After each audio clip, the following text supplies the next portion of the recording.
Hadirin, kini tibalah kita di acara yang kita nanti-nantikan, yakni Mawaddatul Hasanah, yang akan disampaikan oleh beliau, Bapak Kiai Haji Haridin Fahmi LC, pengasuh Pondok Pesantren At-Tauji Al-Islami, Banyumas, Jawa Tengah. Dumateng panjenenganipun Bapak Kiai Haji Haridin Fahmi, waqtan wa mahallan tafadhol masykuran.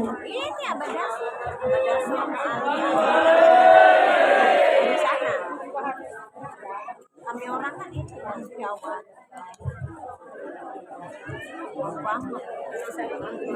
Assalamualaikum warahmatullahi ta'ala wabarakatuh.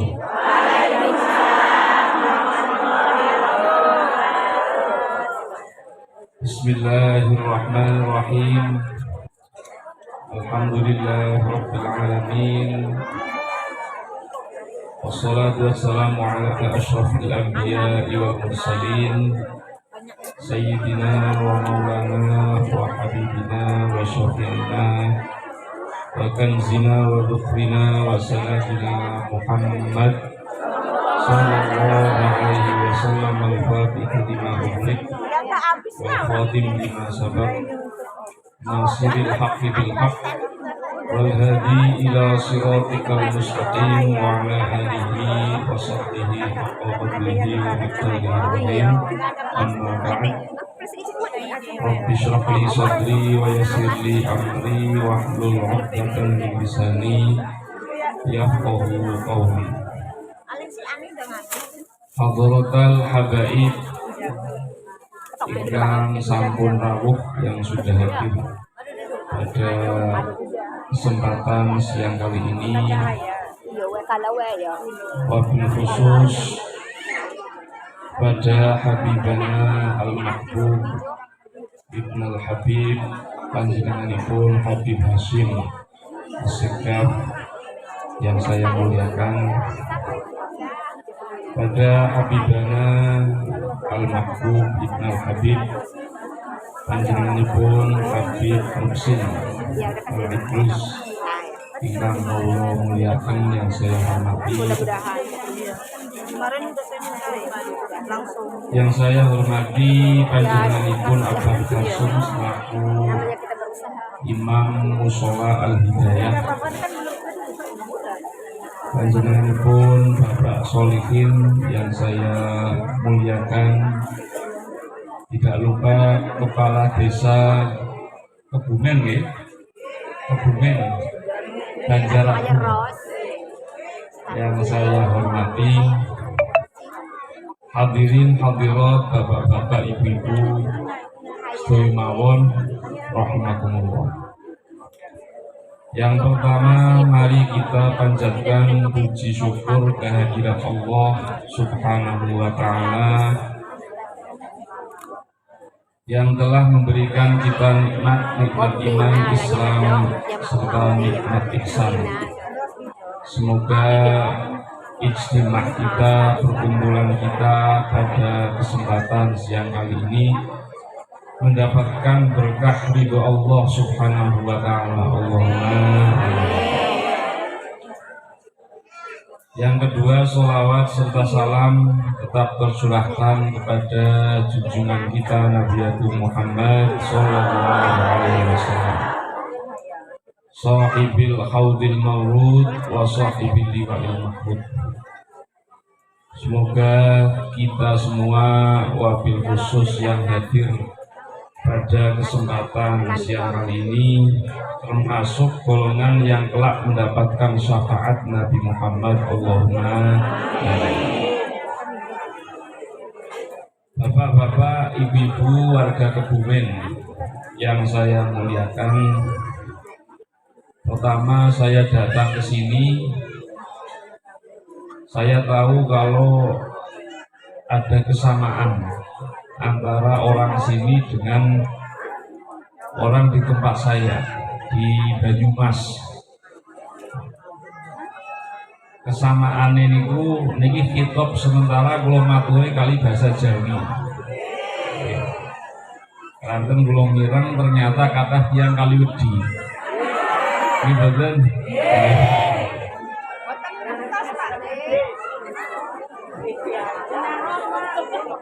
Lah kok sami mawon kula rawuh niki sing teng Tarub niku wong wadon. Iki sami kaliyan wong Rambegan kali wedi.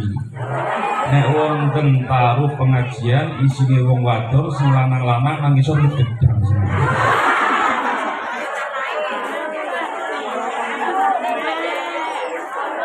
Ini Pak Solehin ya. Jadi ini yang nggak paham bahasa Jawa, kalau di daerah saya pengajian itu yang ada di Tarub itu rata-rata perempuan. Yang laki-laki kalau disuruh masuk Tarub susahnya masa senangnya itu sembunyi di bawah pohon pisang sambil ngerokok sambil mendengarkan pengajian. Ternyata sama. Ya, ini ada asal usul yang sama, saya kurang tahu ini dari Matnawi atau saking Kumbi nih Pak Solihin. Saking Matnawi nih, saking Matnawi. Semoga perkumpulan kita menjadikan persaudaraan semakin erat meskipun dipisahkan oleh laut. Allahumma. Saya datang ke sini diiming-imingi Habib Hasyim nih. Habib Hasyim di awal bulan kemarin pinarak ke gubuk saya dari Purworejo. Beliau menghadiri multaqo Abah Tefur alumni Syekh Muhammad Ibnu Alawi Al-Maliki. Hadir pinarak ke gubuk saya membawa kiswah penutup makom Nabi besar Muhammad Sallallahu Alaihi Wasallam. Saya minta nggak boleh sama Habib Hasyim. Nanti boleh kalau datang ke Lampung ke tempat saya katanya. Akhirnya saya janjian dengan beliau, kebetulan tanggal 25 saya bisa sowan. Dan alhamdulillah saya dengar warga Kebumen membuat acara dalam waktu yang sangat mendadak, sekitar 2 minggu. Terus nggih? Dan antusiasmenya terhadap Maulid Nabi demikian besar. Semoga warga masyarakat Kebumen khususnya termasuk hamba yang kelak mendapatkan syafaat Rasulullah. Allahumma. Kenapa kiswah itu begitu penting? Kiswah itu penutup makom Rasulullah Shallallahu Alaihi Wasallam. Ada kiswah makom, ada kiswah Ka'bah. Karena kiswah itu merupakan sesuatu yang bersentuhan secara langsung dengan fisik, yang bersentuhan dengan fisik Nabi. Kiswah itu penutup makom. Makom itu merupakan tempat dikubur atau bersemayamnya Rasulullah Shallallahu Alaihi Wasallam. Kiswah itu penutup makom, otomatis bersentuhan dengan makom, yang makom itu menampung jasadnya Nabi, yang mana jasadnya Nabi tidak mungkin dimakan oleh tanah. Dalam sebuah hadis dikatakan, jasad para nabi la ta'kuluhul ardu, tidak mungkin dimakan oleh tanah. Maka ketika kiswah itu menjadi penutup makam, makamnya bersentuhan dengan secara langsung dengan jasad, maka secara otomatis kiswah tersebut bersentuhan dengan jasad. Orang yang pernah bersentuhan dengan jasadnya Nabi tidak mungkin masuk neraka. Allahumma. Maka Nabi pernah mengatakan, man sofahani dakhalal jannah. Siapa saja yang pernah bersalaman dengan saya jamin masuk surga. Atau tidak bersalaman dengan saya, tapi bersalaman dengan orang, yang orangnya pernah bersalaman dengan gurunya, yang gurunya pernah bersalaman dengan gurunya, yang gurunya pernah bersalaman dengan gurunya sampai Rasulullah, dia bersalaman dengan gurunya, maka sama bersalaman dengan saya. Maka secara hadis, dalam hadis dikatakan man sofahani wa sofaha man sofahani ila yaumil qiyamah dakhalal jannah. Siapa saja yang pernah bersalaman dengan saya jamin masuk surga. Atau bersalaman dengan orang yang pernah bersalaman dengan orang yang pernah bersalaman dengan orang sampai saya, maka hukumnya sama bersalaman dengan saya. Maka kiswah itu penting karena ketika saya pegang, secara otomatis saya itu bersentuhan langsung dengan fisik Rasulullah Shallallahu Alaihi Wasallam. Dalam sebuah riwayat lain dikatakan, man massani wa massa man massani ila yaumil qiyamah dakhalal jannah. Siapa saja yang pernah pegang jasad saya, atau pegang orang yang pernah pegang orang yang pernah pegang orang sampai pegang saya, maka dia sama seperti pegang jasad saya, dia akan masuk surga. Allahumma. Maka jauh-jauh saya ke Lampung ini tabarukan kiswah Rasulullah. Semoga kita semua mendapatkan berkah syafaat Nabi kelak di yaumil akhir. Allahumma. Warga masyarakat Kebumen yang saya muliakan, alhamdulillah pada kesempatan siang hari ini kita memperingati Maulid junjungan kita Nabi Agung Muhammad Sallallahu Alaihi Wasallam. Yang mana peringatan Maulid atau peringatan kelahiran Rasulullah itu berbeda dengan peringatan selain Rasulullah. Yang diperingati dari sosok Nabi adalah hari lahir. Terus nggih? Tapi kalau kita hari kematian, maka nek lintune Kanjeng Nabi ingkang dipun peringati haulipun, hari kematian atau bulan kematian atau tahun kematian. Tapi nek khusus tentang Kanjeng Nabi yang diperingati adalah hari lahir. Kenapa atau kenapa yang diperingati hari lahir?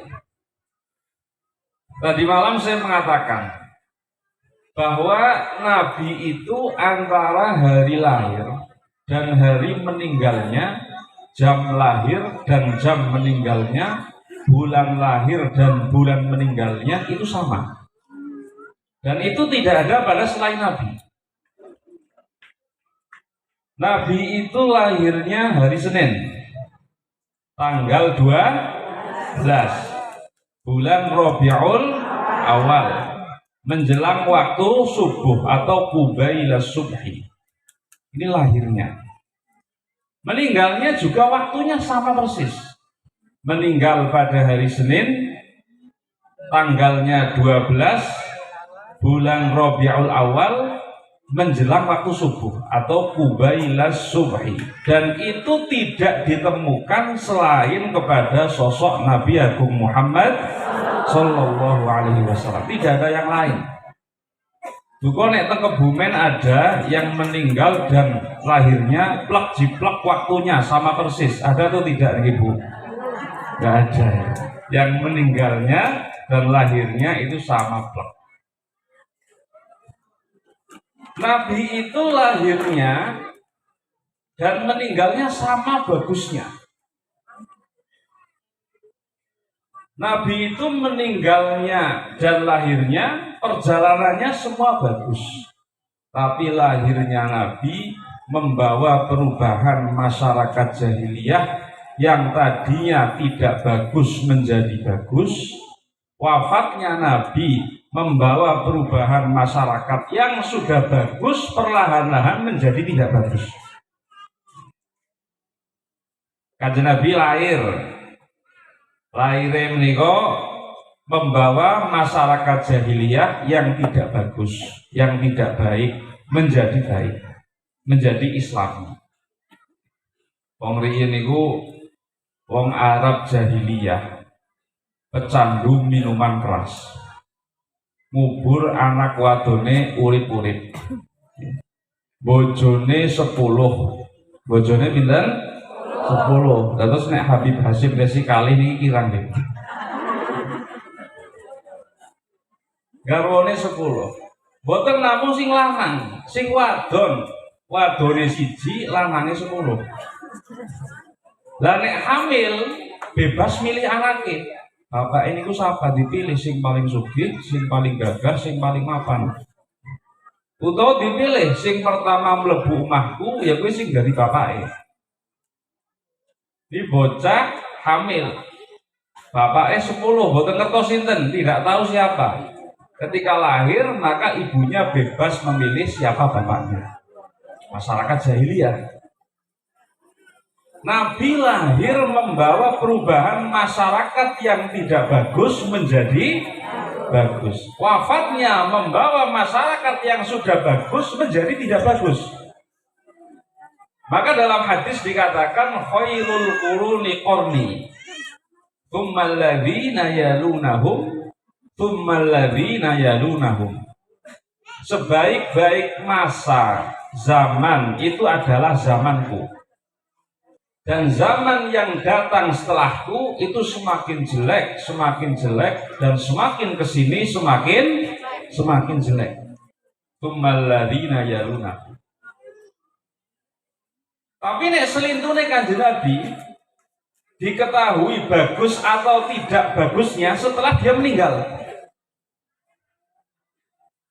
Jadi selintune atau selain Nabi, orang itu terbagi menjadi 4, Bu. Menjadi berapa? 4. Ada yang lahirnya sampai meninggalnya bagus.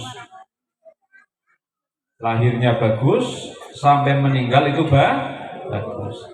Siapa contohnya? Contohnya itu Abu Bakar. Abu Bakar lahirnya bagus, sampai meninggal beliau bagus. Ada yang lahirnya tidak bagus sampai mati juga tidak bagus. Jadi lahirnya elek, matinya elek.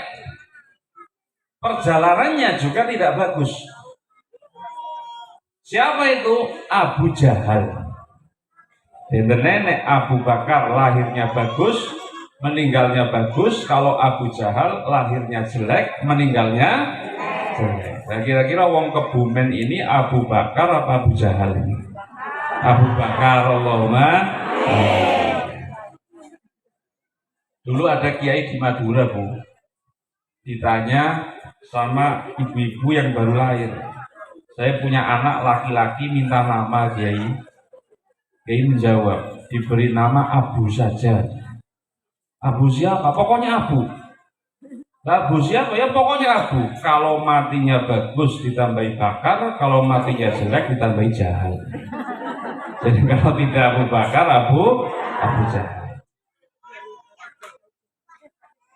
Ada yang lahirnya bagus, tapi sampai meninggal jelek. Lahirnya bagus, Islam, sahabat, tapi sampai meninggal, sebelum meninggal murtad. Jadi lahirnya bagus, meninggalnya jelek. Siapa itu? Ada sahabat dulu namanya Sa'labah ibnu Hatib. Sa'labah ibnu Hatib itu awalnya masuk Islam, iman kepada Nabi, tapi gara-gara pembayaran zakat itu beliau akhirnya murtad dari Islam dan kemudian menyatakan keluar dari Islam. Na'udzubillahi min. Ada Sa'labah ibnu Hatib.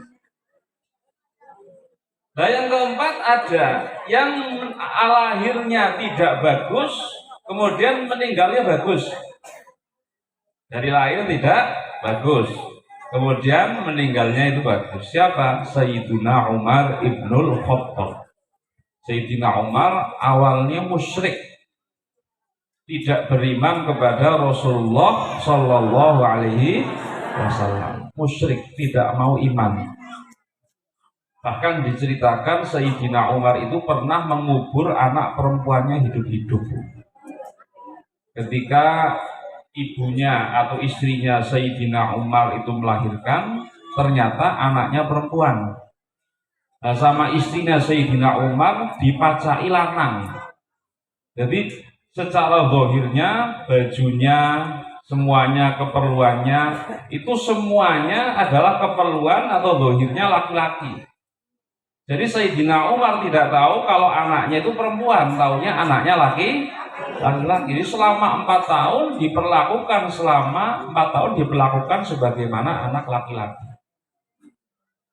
Nah suatu ketika ke laut, anaknya ini pengen pipis.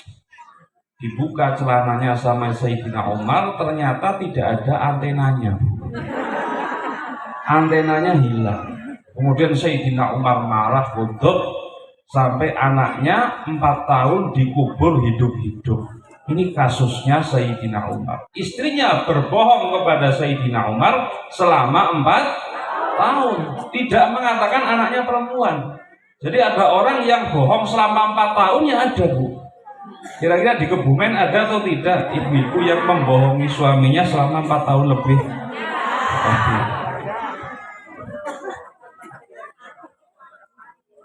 Nah, kemudian masuk Islam Sayyidina Umar, fahasuna islamuhu, Islamnya bagus, dan dia bahkan disebut sebagai khalifah yang paling adil. Ada 2 khalifah yang paling adil. Yang pertama Umar ibnul Khattab, yang kedua Umar ibnu Abdul Aziz. Ya, Umar ibnul Khattab, yang kedua Umar ibnu Abdul Aziz. Nah, pada kesempatan siang hari ini kita sama-sama memperingati Maulid Nabi Agung Muhammad Sallallahu Alaihi Wasallam. Berkumpulnya kita pada hari ini menunjukkan rasa bahagia, farah.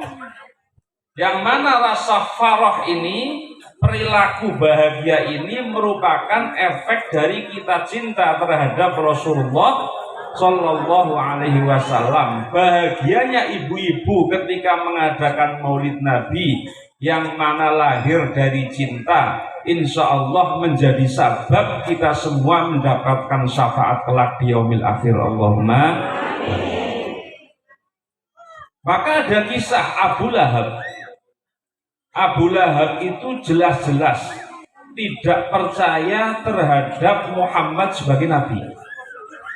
Ketika dikabari oleh budaknya yang namanya Thuwaibah al-Aslamiyah.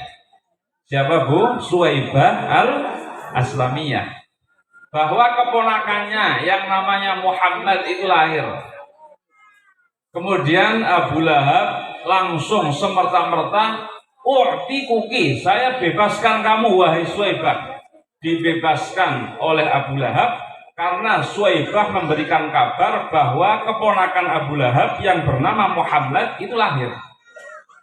Lantaran hal itu, Abu Lahab setiap hari Senin diringankan dari siksa.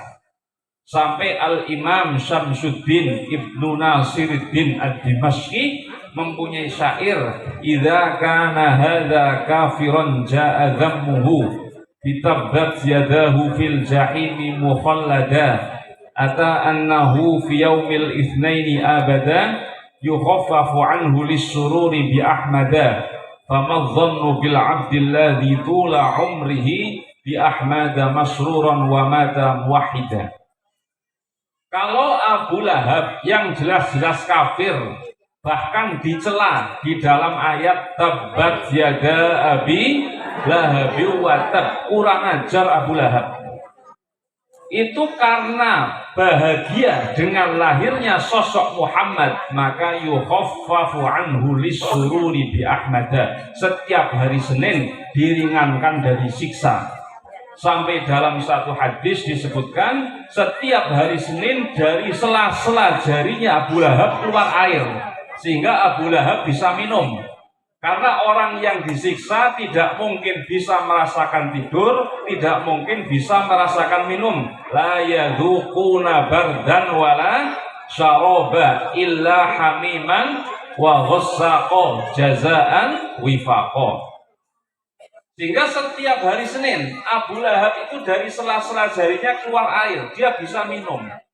Ini saja Abu Lahab yang jelas kafir karena bahagia dengan kelahiran Nabi, diringankan dari siksa, apalagi warga Kebumen yang sampai mengadakan maulid 2 kali, insya Allah derajatnya melebihi Abu Lahab. Allahumma amin.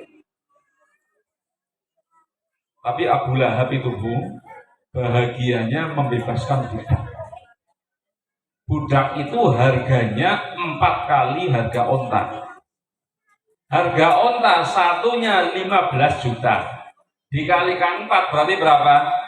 60. Bahagianya Abu Lahab sodakoh untuk Kanjeng Nabi 60 juta. Kira-kira warga Kebumen bahagianya ke Kanjeng Nabi sodakoh nopo Bu? Duit 15. Jadi jujuli 10.000. Maka sering saya tanya, kalau benar-benar cinta itu pasti punya sifat ithar. Tadi malam saya itu membahas sifat namanya sifat ithar.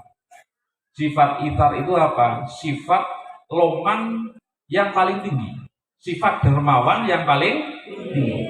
Jadi dermawan itu ada sahi, namanya sahi, ya. Kemudian di atasnya ada jud, di atasnya ada namanya ithar.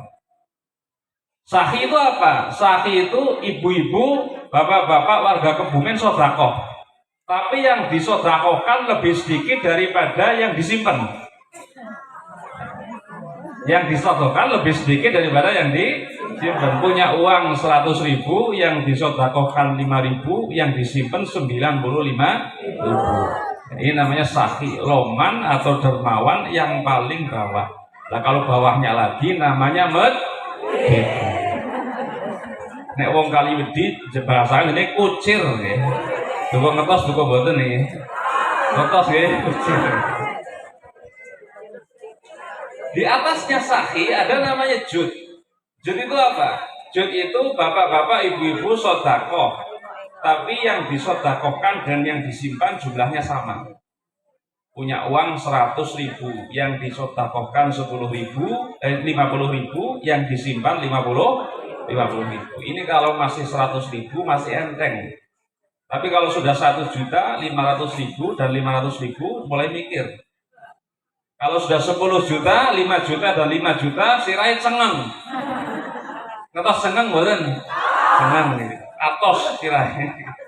Kalau sudah 100 juta, 50 juta dan 50 juta mending ora ngerti. Ini namanya jud. Nah di atasnya jud ada yang disebut ithar. Ithar itu apa? Bapak-bapak, ibu-ibu sedekah yang disedekahkan lebih banyak daripada yang disimpan. Punya uang 100.000, yang disedekahkan 90.000, yang disimpan berapa? 10.000. Kalau orang cinta, mahabbah, pasti punya sifat ithar. Berani berkorban meskipun tidak punya uang. Bapak-bapak, ibu-ibu punya anak ya. Kalau mau sekolah, daftar ulangnya 5 juta. Menawi warga Kebumen orang duit, ditegelakan utang apa boten? Tegel utang, meskipun nangsak dari 2.000 perak. Bener nggak? Terus nggih? Meskipun nangsak dari 2.000 perak. Nah, bapak-bapak, ibu-ibu senang datang Kanjeng Nabi Muhammad Sallallahu Alaihi Wasallam pasti harus punya sifat namanya sifat ithar.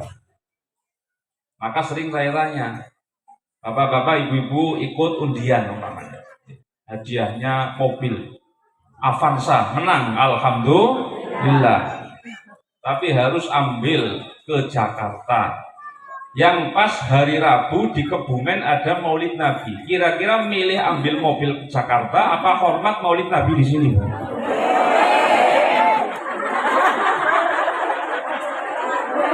Mobil apa Maulid Nabi?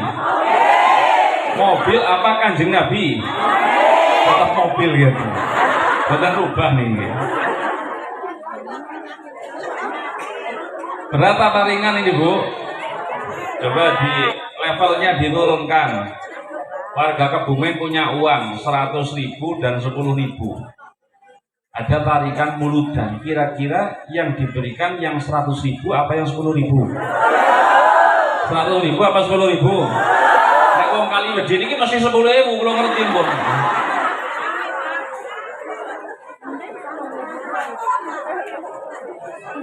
Coba diturunkan lagi, punya uang 10.000 dua, yang satu jelek, yang satu bagus. Kira-kira yang dikeluarkan yang bagus apa yang jelek?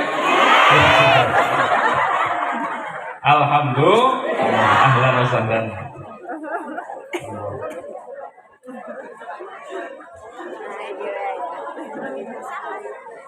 kecil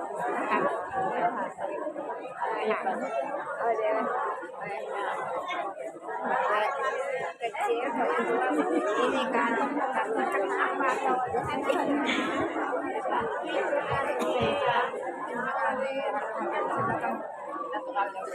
Karena kita belum punya sifat itar. Sifat itar itu harus dilatih. Salah satu melatihnya, bapak-bapak, ibu-ibu memperingati Maulid Nabi Agung Muhammad Sallallahu Alaihi Wasallam. Bahkan para ulama-ulama kita itu ketika memperingati Maulid dengan membaca qasidah-qasidah yang menyanjung Nabi pada bulan Maulud, itu full bulan Maulud setiap malam. Kemarin saya sama Habib Hashim diajak ke rumahnya Habib Ahmad Al-Ghazali. Habib Ahmad Al-Ghazali mengadakan Maulid Arba'in selama 40 hari membaca puji-pujian terhadap Rasulullah Sallallahu Alaihi Wasallam. Ya Barzanji, ya Burdah, ya Qasidah Akmar An-Nuraniyah. Kalau kita susah, maka cukup hadir muludan, insya Allah beres. Allahumma. Dan kira-kira warga Kebumen setiap malam disuruh baca berjanji, sanggup atau enggak? Sanggup atau enggak? Abot. Surah sanggup paling jawabannya abot. Kon maca berjanji saben wengi sedodokan 2 jam. Abot. Nah, ketika kita tidak sanggup, maka cukup hadir muludan. Habib Salim Syatiri mengatakan, siapa saja yang hadir pada Maulid Nabi, maka apa yang dia pergunakan, perabotan yang dia pakai bakal menjadi saksi bahwa orang tersebut hadir pada Maulid Nabi Agung Muhammad Sallallahu Alaihi Wasallam. Ibu-ibu pakai kerudung, insya Allah menjadi saksi. Bapak-bapak pakai peci, insya Allah menjadi saksi. Duduk di atas kursi menjadi saksi. Pakai sendal jepit menjadi saksi. Rokoknya insya Allah juga jadi saksi meskipun rokok 76. Allahumma. Ini Habib Salim Syatiri yang mengatakan. Bahkan disebutkan man anfaqo dirhaman ba'da bifi maulidin nabi anfaqo qayyadallahu man anfaqo alaihi ba'da mautihi. Siapa saja yang berinfak 1 dirham untuk memperingati Maulid Nabi, 2 dirham, 3 dirham, ya 1.000, 2.000 sampai 10.000, maka Allah bakal mengikat orang yang orang tersebut akan infak terhadapnya setelah mati. Artinya apa? Orang tersebut berani mengeluarkan uang untuk mengholi bapaknya, akan diikat oleh Allah. Kenapa? Karena orang tua ketika sudah meninggal di barzah, anaknya itu ketika mau mengholi lempar-lemparan, balang-balangan, susah lah. Sing barep dibalangna maring sing ragil, yang bontot saja, yang nggak banyak tanggungannya. Sing ragil dibalangna maring sing tengah bae sing kira-kira tokone laris, sing tengah dibalangna maring sing barep, malah balang-balangan akhirnya orang-orang sing ngeholi, tidak ada yang melakukan haul. Nah, kalau tidak ada yang ngeholi, orang tuanya susah. Na'udzubillahi min. Bapak-bapak, ibu-ibu ketika infak untuk Maulid Nabi, insya Allah Allah besok akan mengikat orang yang akan infak kepada bapak-bapak, ibu-ibu setelah kita semua meninggal. Allahumma. Ini pentingnya. Jadi tidak boleh pelit. Tidak boleh apa? Apalagi untuk Maulid Nabi. Siapa saja yang infak untuk Maulid itu pasti usul, tergantung niat kita. Maka orang itu ketika melihat bahwa di Maulid punya keutamaan yang sangat-sangat banyak, kita itu tidak lain hadir di Maulid supaya kita besok ikut kepada barisan habaib. Allahumma. Ikut kepada barisan Rasulullah. Allahumma. Amin. Wong niku nek badhe ngandelno amal ibadah itu repot, Bu. Bapak-bapak, ibu-ibu yang hadir kepengin masuk surga karena sholatnya, tidak mungkin. Masuk surga karena puasanya, tidak mungkin. Masuk surga karena zakatnya, tidak mungkin. Dikatakan dalam hadis Bukhari, inna ahadakum la yadkhulal jannata bi'amalihi wala anta ya Rasulullah wala ana illa ayyataghammadani Allahu bi rahmatihi. Sesungguhnya kita tidak mungkin bisa masuk surga dengan amal ibadah yang kita lakukan. Kita bisa masuk surga sebab rahmati Gusti. Rahmati Allah adalah Rasulullah. Dalam ayat dikatakan wa ma arsalnaka illa rahmatan lil alamin. Maka kita itu kalau pengen masuk surga, sholatnya diandalkan, puasanya diandalkan, zakatnya diandalkan, repot, tidak mungkin bisa. Sholat, puasa, zakat kewajiban, bukan perkara yang menjadikan kita masuk surga. Imam Ghazali mengatakan syarat dalam ibadah itu ada dua, ada syarat sah, ada syarat diterimanya ibadah. Kalau syarat sah itu gampang, bapak-bapak, ibu-ibu yang hadir tahu syarat rukunnya sholat, hal-hal yang membatalkan sholat. Bapak-bapak, ibu-ibu sholat, maka kewajiban gugur, ini namanya sah. Tapi diterima atau tidaknya sholat terserah Gusti Allah. Imam Ghazali mengatakan syaratul qabul fil ibadah al khusyuk. Syarat diterimanya ibadah kita adalah khusyuk. Definisinya khusyuk yang dipikirkan hanya Allah tok. Kira-kira bapak-bapak, ibu-ibu ketika sholat yang dipikirkan Allah tok sanggup atau tidak? Sanggup? Abot. Kon mikir Gusti Allah tok, jawabannya abot. Guyonane kiai-kiai, ciri-ciri wong sembayang durung pati khusyuk, ini sembayang masih bisa baca tulisan, Pak. Masih bisa baca tulisan.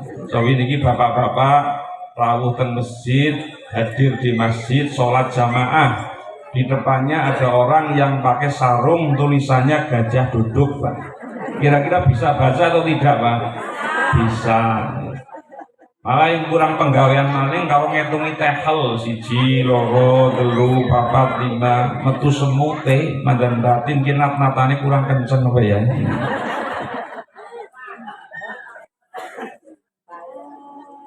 Jangan kita kelasnya itu masih sholat itu ketika cari barang nggak ketemu, pas takbiratul ihram nggak ketemu. Ya. Ibu-ibu ini cari uang nggak ketemu, 100.000 uangnya di mana, disimpan di mana? Kok barang sembahyang duhur, Allahu Akbar, mendadak ketemu. Oh iya, nang selana levis nang sakbuni. Nunggu tamu nggak datang, lo kok ditinggal sholat tamunya datang. Allahu Akbar, assalamualaikum. Malah jawab bali. Ini paham betul kalau ngomong apa nih? Sing boten paham sinten? Oh, ini kata sing boten paham ya. Banyak yang nggak paham. Kita itu kelasnya sholatnya masih susah untuk khusyuk. Dulu itu Mbah Hasyim Asy'ari sholat di belakang Mbah Khalil Bangkalan, Madura. Mbah Hasyim Asy'ari itu muridnya Mbah Khalil Bangkalan. Lah, dulu kakek saya pernah ngaji ke Mbah Hasyim Asy'ari. Ini insya Allah yang warga Kaliwedi yang pernah ketemu kakek saya Mbah Hisam, kados Ki Solihin, ngaji ke Mbah Hisam, Mbah Hisam itu pernah ngaji ke Mbah Hasyim Asy'ari. Mbah Hasyim Asy'ari ini suatu saat sholat di belakang Mbah Khalil Bangkalan. Terus tidak mau ikut jamaah, Bu. Mufarokoh kalau bahasa fikihnya. Sholatnya kemudian sendiri. Dan setelah sholat dipanggil oleh Mbah Khalil. Ditanya, apa sholat saya ada yang tidak benar? Boten Kiai, tidak, benar semua. Bacaan saya ada yang salah? Boten, ya benar semua. Kok nggak mau sholat bareng saya? Mbah Hasyim kemudian jawab, sebab ketika sholat saya melihat panjenengan bukan wujud Mbah Khalil. Lah wujud apa? Wujud ceting. Tahu ceting boten? Ceting itu wadah segak, sing bolong-bolong itu jenengane ceting. Lah Mbah Khalil bakal kemuter lagi tengah-tengah sholat banget ngeliye sampai sing dipikir ceting nang meja makan isinya apa ora. Berarti oleh sholat mikirin ceting. Niki ceting bahasa Indonesia ini apa niki to, Bi? Nek kula takon angel bahasa Indonesia kan niki. Oh, ceting. Pokoknya semua wadah nasi namanya ceting. Jadi Mbah Khalil itu ketika sholat yang dipikirkan hanya wadah nasi.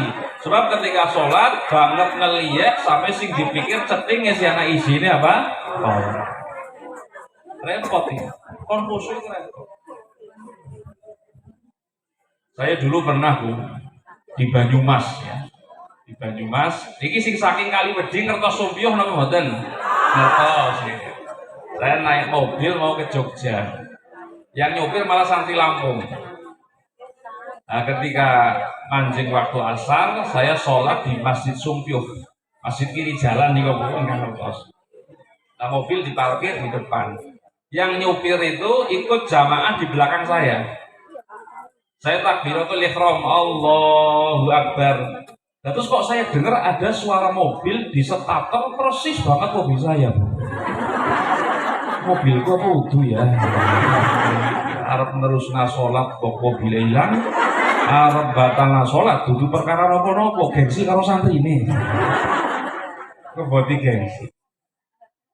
Alhamdulillah kalau keboti gengsi ini sembahyang sampai salam, ketika salam nengoknya agak ke belakang. Assalamualaikum warahmatullahi wabarakatuh. Lihat biar kok mobilnya alhamdulillah ora sida hilang.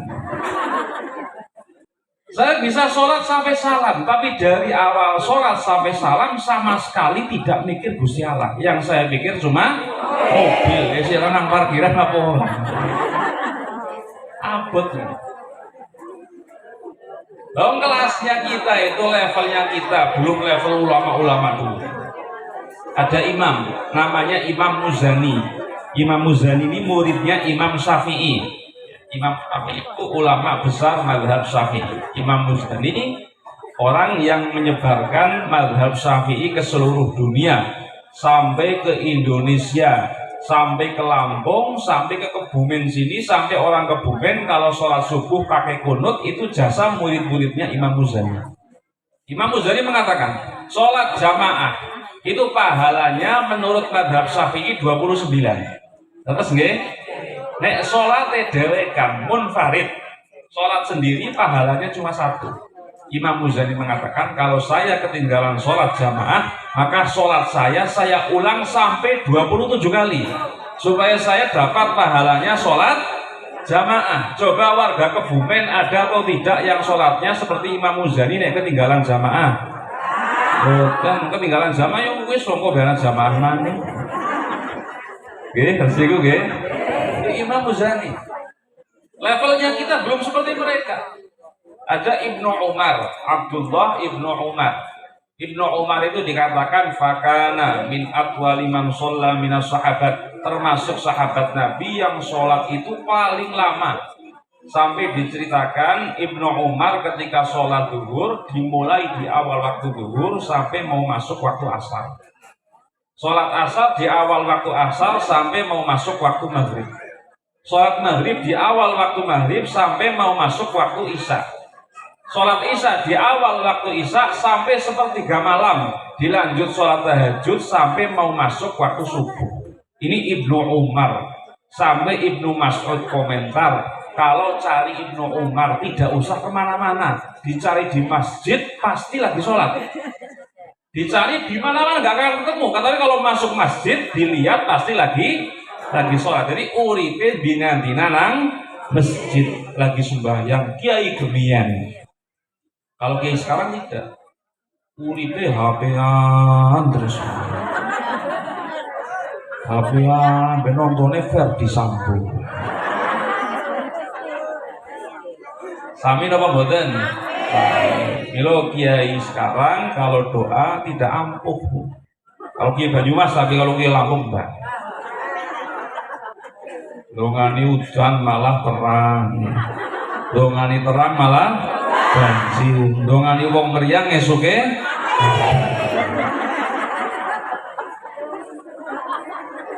Gimana Bu? Nah Ibnu Umar ini kiai dulu, sahabat. Suatu ketika Ibnu Umar sholat di masjid, gempa, depannya masjid itu runtuh ambruk. Ibnu Umar itu kaget, ya ora. Nggak kaget sama sekali. Dilingak be ora, nggak nengok sama sekali. Apalagi membatalkan sholat. Selesai sholat keluar dari masjid, banyak orang di luar masjid sedang membersihkan reruntuhan masjid. Ibnu Umar tanya, habis ada apa? Kok pada ramai sekali di sini? Jadi Ibnu Umar tidak tahu ada gempa masjidnya ambruk. Orang ngerti. Coba jenengan wong Kebumen nek sholat teng mushola Al Hidayah gempa. ngarepe musala ambruk badhe kepripun, Bu? Menculat nggih? Menculat. Lompat. Niki saged dipaham nggih kula matur sampuran nggih. Nggih, nek kali wong kali wedi niku tone bahasa Indonesia ora pati lancar.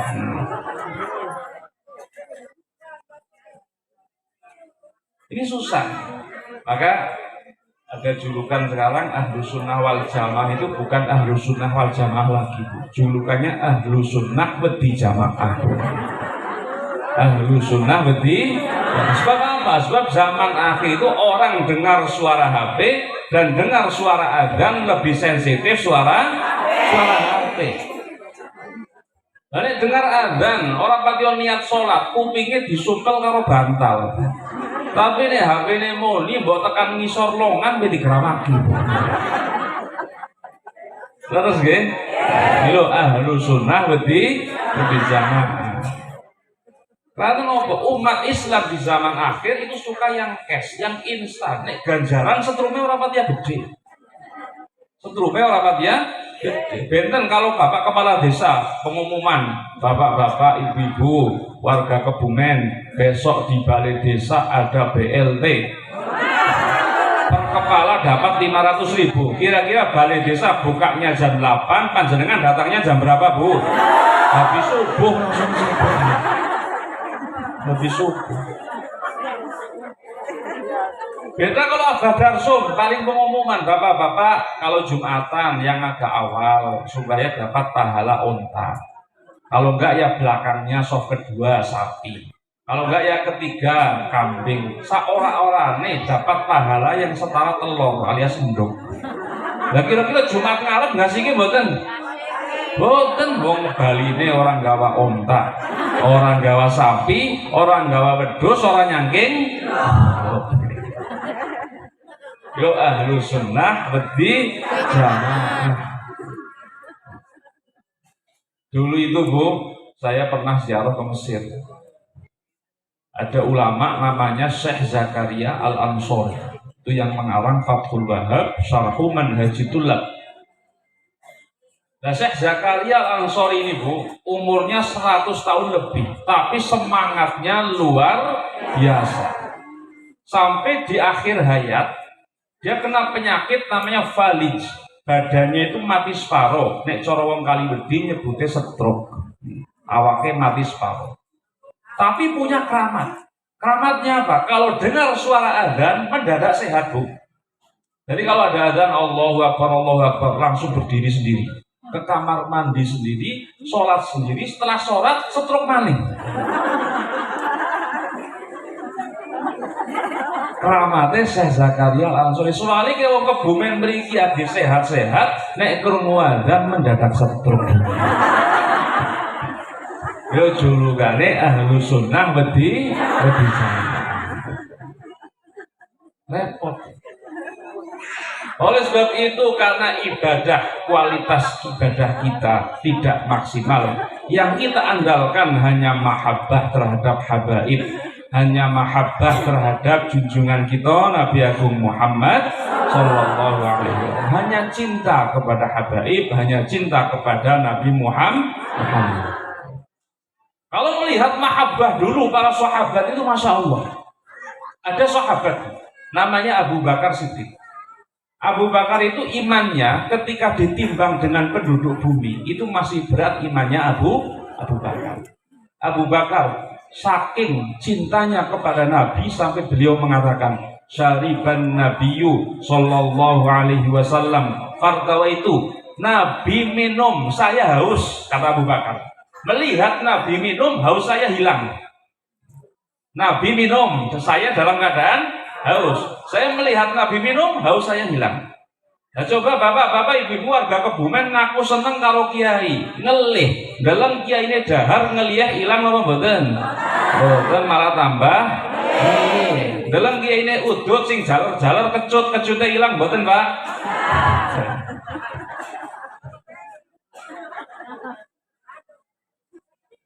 Kenapa kok Abu Bakar bisa sampai lupa bahwa beliau haus karena melihat Nabi minum, beliau lapar ketika melihat Nabi makan.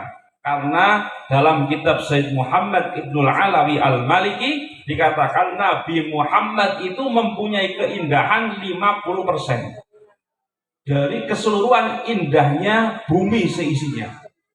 Yang 50 untuk Nabi, yang 25 untuk Nabi Yusuf, yang 25 didom kagem kula panjenengan iki sedaya.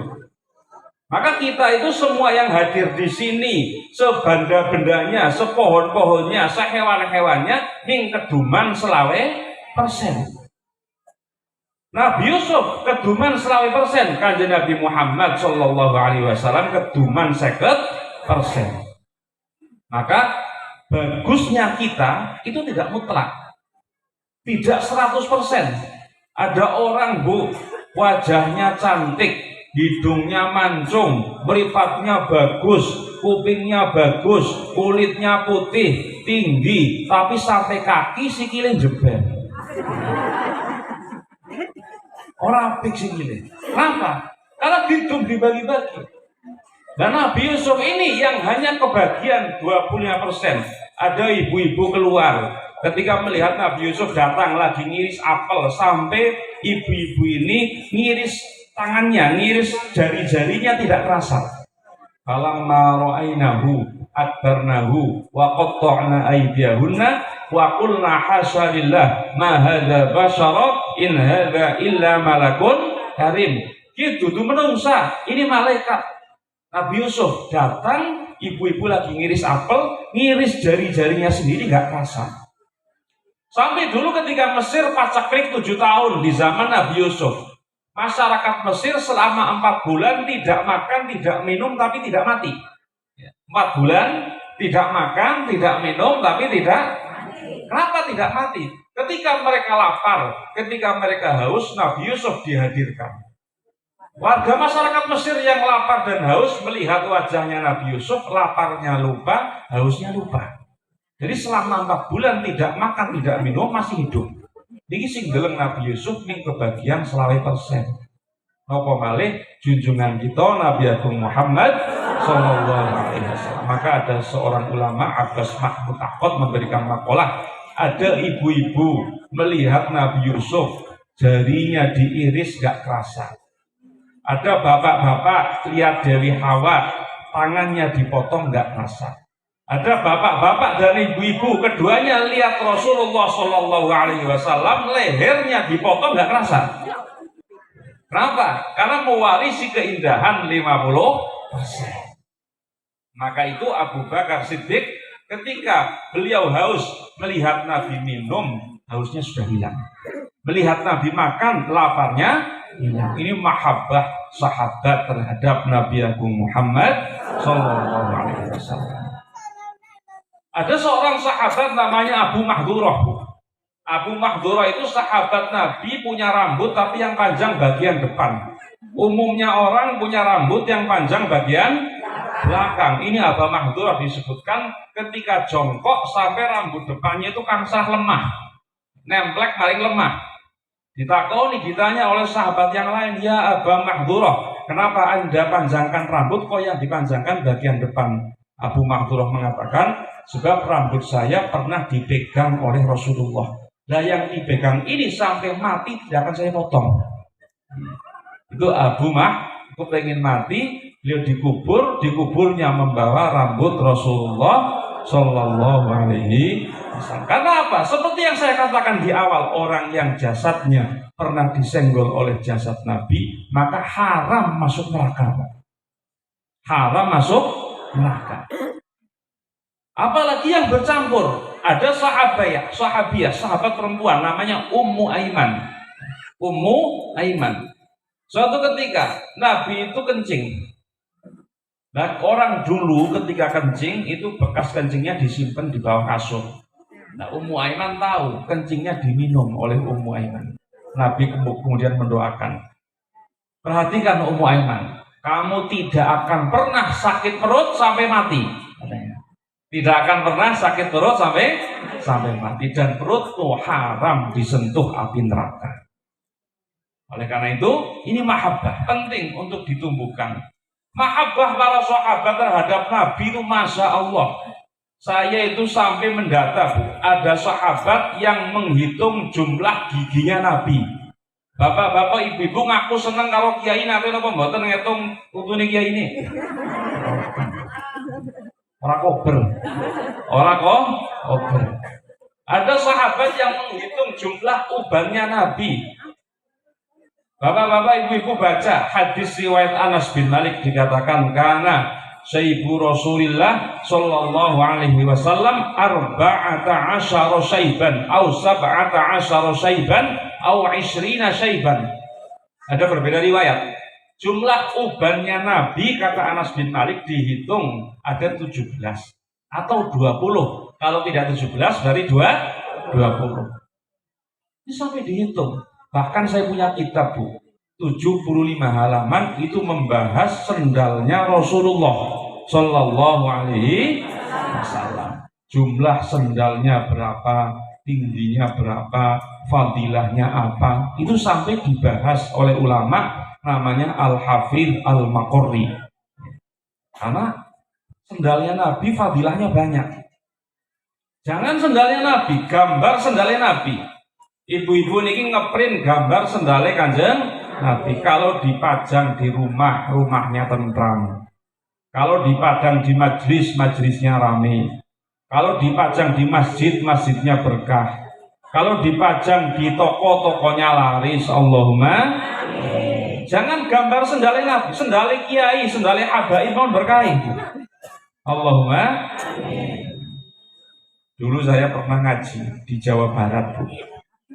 Di Jawa Barat. Di tempat alumni dari Leler, dari daerah saya. Suatu ketika saya ngaji, saya tahu alumni ini ketika di pondok tidak pernah ngaji. Jadi punya pekerjaan yang pekerjaannya agak lucu. Cok nyolongi degan. Nyolongi apa? Kencuri kelapa muda. Nyolongi degan. Jadi nang pondok orang tahu ngaji, penggaweannya nyolongi degan. Nah, saya ngaji di sana. Ketika saya ngaji, saya tahu ini alumni tidak pernah ngaji, pegawainya nyolongi degan. Mantur ngaos, lo heran, saya heran. Alumni ini dulu nggak pernah ngaji kok punya pondok, pondoknya punya santri, punya masjid, masjidnya punya pengajian rutinan, dan dia juga baca kitab untuk orang-orang tua, majelis rutinan. Selesai pengajian, saya tarik tangannya, saya tanya. Dengan ketika di pondok saya tahu nggak pernah ngaji, penggaweannya nyolongi degan. Kok bari ini jadi kiai? Kok pulangnya jadi kiai? Dia jawab, dulu Gus saya punya amalan yang menurut saya istimewa. Ya gimana? Saya itu cok natani sendale simbah panjenengan. Jadi kalau simbah saya berangkat ngaji, ini orang di belakangnya. Simbah saya masuk masjid, sendalnya ditata, tapi orang ini nggak ikut ngaji. Lu nggak maling, ya duko nyolong degan, duko nopo maling nih. Kakek saya berangkat jamaah, orang ini nututi di belakang. Kemudian sandalnya ditata, dibalik. Kemudian kakek saya masuk, dibalik sandalnya, dia juga ikut lagi, pergi lagi. Pokoknya nggak ikut ke masjid. Lah kok pulangnya jadi kiai? Saya pulang muskil, pikir terus. Sampai suatu ketika saya baca sebuah kitab namanya Al-Fawaid Al-Mukhtarah Lisaliki Thoriqil Akhirah. Dalam kitab tersebut ada keterangan at-tabarruk bin na'laini aktsaru barakatan min ghairihima li'anna an-na'lain yahmilanil jussata kullaha. Bapak-bapak, ibu-ibu, kalau ngalah berkah dengan dua sendal itu lebih banyak daripada dengan selain sandal. Sebab apa? Dua sendal itu yang menyangga ujung rambut sampai ujung kaki. Kalau bapak-bapak, ibu-ibu dengan peci hanya dipakai di kepala, dengan serban hanya dipakai di leher, dengan baju hanya dipakai di badan bagian atas, dengan sarung hanya di badan bagian bawah. Tapi kalau sandal iki yang nyangga menjadi penopang ujung rambut sampai ujung, maka berkahnya lebih banyak daripada selain sandal. Lho kula mandan kebuka pikirane.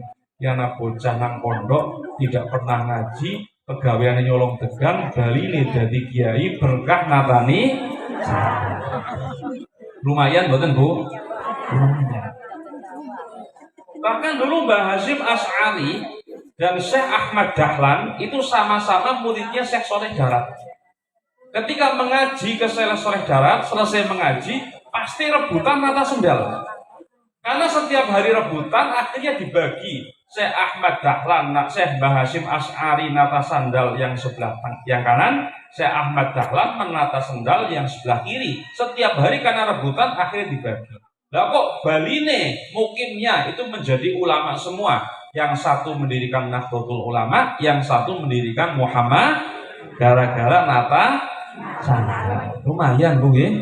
Lumayan. Dulu kita ketika mengizharkan, melahirkan rasa mahabbah, rasa cinta, pasti mempunyai efek yang besar. Mengizharkan rasa mahabbah terhadap Nabi, efeknya sangat besar. Mengizharkan rasa mahabbah terhadap kiai, efeknya juga besar. Terhadap habaib, efeknya besar. Salah satu efek yang saya perhatikan, ada khodamnya kiai, kalau pulang kok menjadi kiai. Padahal di pondok tidak begitu menonjol. Ada orang yang secara zahir menunjukkan cintanya kepada kiai, pasti putranya ada yang menjadi kiai. Maka kaidah, kalau bapak-bapak, ibu-ibu kepengin punya anak hafal Quran, rutin sedekah kepada orang yang hafal Quran, pasti anaknya ada yang hafal Quran. Allahumma. Kalau bapak-bapak, ibu-ibu kepengin anaknya pinter agama, rutin sedekah kepada orang yang pinter agama, pasti anaknya ada yang menjadi pinter agama. Allahumma. Kenapa? Karena sedaqatul walid bi ajri waladihi yanfa. Sedekahnya orang tua untuk anak, nyodakoi anak maksudnya, maka manfaatnya demikian besar. Sehingga kita niati bersama pada kesempatan siang hari ini, kita sama-sama bersedekah khusus untuk Maulid Nabi Agung Muhammad Sallallahu Alaihi Wasallam, dan semoga sedekah kita menjadi sabab kita semua besok disyafaati di yaumil akhir. Allahumma amin. Karena dalam kitab dikatakan besok itu umat Islam ada yang ditutup swiwine oleh malaikat Jibril. Jadi Nabi itu kepinginnya semua umatnya masuk surga semua. Nah, tapi malaikat Jibril protes, iki nek dilebokna surga kabeh orang ana sing mlebu maring neraka. Ditutup swiwine itu malaikat Jibril supaya Nabi tidak melihat. Nah, siapa ini yang ditutup? Orang yang tidak punya alaqah, tidak punya ikatan dengan Nabi. Sehingga orang yang ditutup tidak mendapat syafaat Rasulullah Sallallahu Alaihi Wasallam. Ulama-ulama menyebutkan siapa yang ditutup? Yang jarang membaca sholawat, yang tidak pernah bersedekah untuk maulid, yang tidak pernah menghadiri maulid, yang benci kepada maulid, itu semua golongan ini akan ditutup sayapnya, akan ditutup oleh sayapnya malaikat Jibril. Otomatis dia tidak mendapatkan syafaat Nabi Agung Muhammad Sallallahu Alaihi Wasallam. Maka bapak-bapak, ibu-ibu yang sudah hadir pada kesempatan hari ini, meskipun mengadakan maulid 2 kali, insya Allah tidak rugi, insya Allah banyak manfaatnya, insya Allah mendapatkan syafaat di hari akhir. Allahumma. Dan insya Allah mempunyai efek kepada putra-putri bapak-bapak, ibu-ibu menjadi putra-putri yang soleh-solehah. Allahumma. Ini cukup sekian, saya matur, semoga ada manfaatnya. Wallahul muwaffiq ila aqwamit thoriq. Wassalamualaikum warahmatullahi wabarakatuh.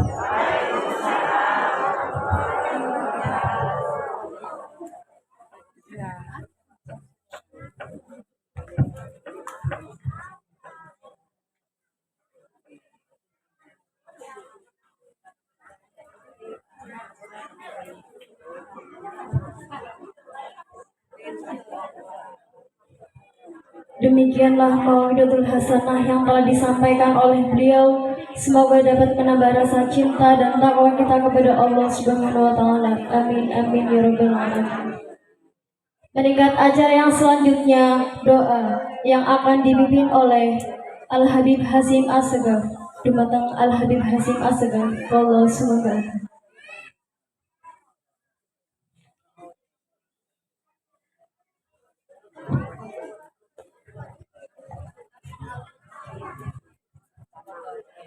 اللهم صل وسلم على سيدنا محمد وعلى ال سيدنا محمد. بسم الله الرحمن الرحيم. الحمد لله رب العالمين اللهم لك الحمد أنت القيوم السماوات والأرض ولك الحمد أنت نور السماوات والأرض ولك الحمد أنت رب السماوات والأرض ومن فيهن أنت الحق ووعدك الحق ولقاء حق والجنة حق والساعة حق اللهم لك أسلمنا وبك آمنا وإليك أنبنا وعليك توكلنا يا الله اللهم اغفر لنا ما قدمنا وما أخرنا وما أسررنا وما أسرفنا وما أعلنا وما أنت أعلم به منا أنت المقدم وأنت المؤخر وأنت على كل شيء قدير اللهم اغفر لنا ذنوبنا ولوالدينا وارحمهما كما ربيانا صغارا ولشيخنا ولمشايخنا ولأستاذنا ولجميع أمة سيدنا محمد صلى الله عليه وسلم اللهم طول عمرنا وصحح أجسادنا وأحسن أخلاقنا ونور قلوبنا واقضي حاجاتنا يا الله وأكثر أموالنا وأولادنا وحبب الناس أجمعين اللهم تقبل منا إنك أنت السميع العليم وتب علينا إنك أنت التواب الرحيم اللهم ربنا هب لنا من أزواجنا وذرياتنا قرة أعين واجعلنا للمتقين إماما يا الله واجعلنا من عبادك الصالحين واجعلنا من أهل الخير والعلم يا الله واجعلنا من مقيم الصلاة ومن ذريتنا وأهلنا إلى يوم القيامة اللهم نور قلوبنا بنور الهداية اللهم نور قلوبنا بنور الحكمة اللهم نور قلوبنا بنور المعرفة اللهم نور قلوبنا بنور القرآن العظيم اللهم نور قلوبنا بنور شفاعة القرآن العظيم اللهم نور قلوبنا بنور كرامة القرآن العظيم اللهم نور قلوبنا بنور الفهم القرآن العظيم يا الله يا نور السماوات والأرض لا إله إلا أنت سبحانك إني كنت من الظالمين ربنا ظلمنا أنفسنا وإن تغفر لنا وترحمنا لنكونن من الخاسرين ربنا لا تزغ قلوبنا بعد إذ هديتنا وهب لنا من لدنك رحمة إنك أنت الوهاب ربنا آتنا في الدنيا حسنة وفي الآخرة حسنة وقنا عذاب النار صلى الله على سيدنا محمد وعلى آله وصحبه وبارك وسلم سبحان ربك رب العزة عما يصفون وسلام على المرسلين والحمد لله رب العالمين الفاتحة.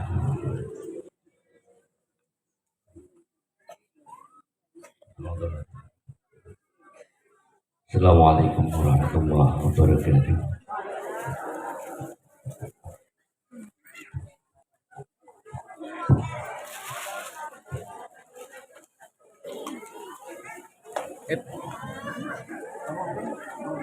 Ini penutup. Marilah bersama-sama kita tutup acara ini dengan lafal hamdalah. Alhamdulillah. Saya akhiri. Wassalamualaikum warahmatullahi wabarakatuh.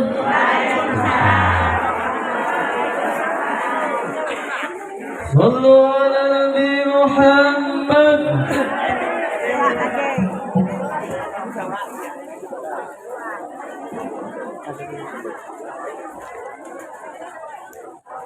Dan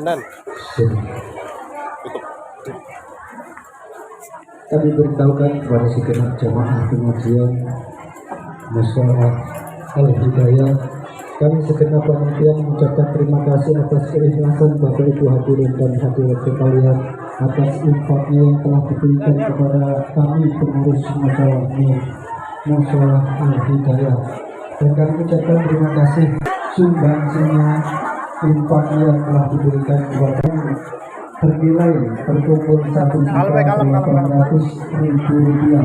Semoga amal. jangan lupa subscribe.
Waktu lagi makan di loting terus kemudian.